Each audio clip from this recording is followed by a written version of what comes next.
everyone. So today I'm going to talk to you about Victor here. So today I want you to imagine a little boy, eyes wide with engagement as he looks upon a page or a video game and just gets totally immersed in the game, in his own world, not having to think about everything else around. It's a nice way to kind of take yourself out of the situation and just have some time to yourself.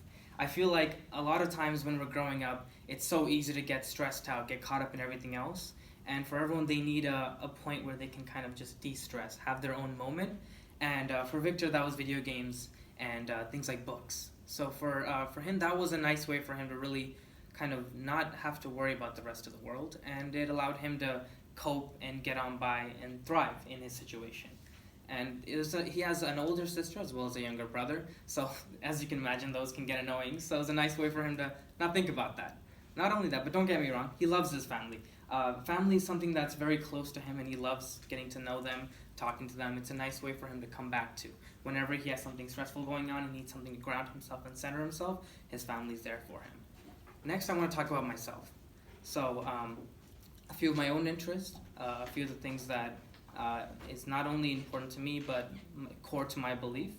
And finally, I'm going to talk about something that makes me who I am and something I learned that is new about myself from getting to know Victor over these past few days. So I grew up in a country overseas, in a third world country, on a farm situation, acres of land and not much technology. The closest thing we had was a black and white TV with the rotary switch, so technology is something I was used to. So when I had to come here around the age of 8 years old, I was bombarded by new cultures, a language that, as far as I was concerned, was gibberish. I didn't know what they were saying. So I was very shut in, and I struggled to connect with other people. And for me, a big part of that was sports. When I was able to engage in sports, I didn't have to talk to people.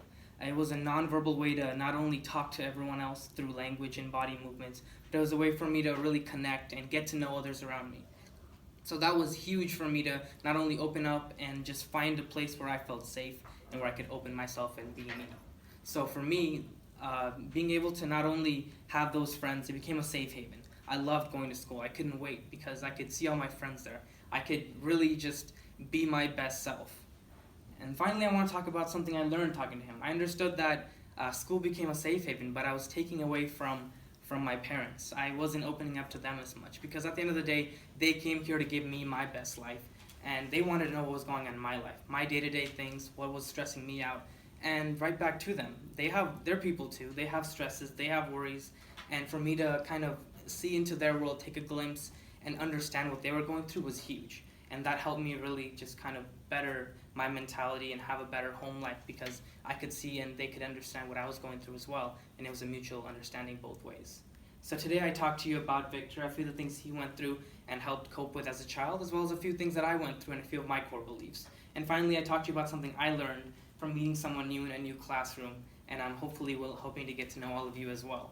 So what I want you to take away from this is that even though the world can seem like it's going against you, there's always someone in your court, someone who's always cheering you on. So I want you to take a moment, think about who that person is, and really just thank them. And just make sure you show appreciation because it really does make the biggest difference. Thank you for listening.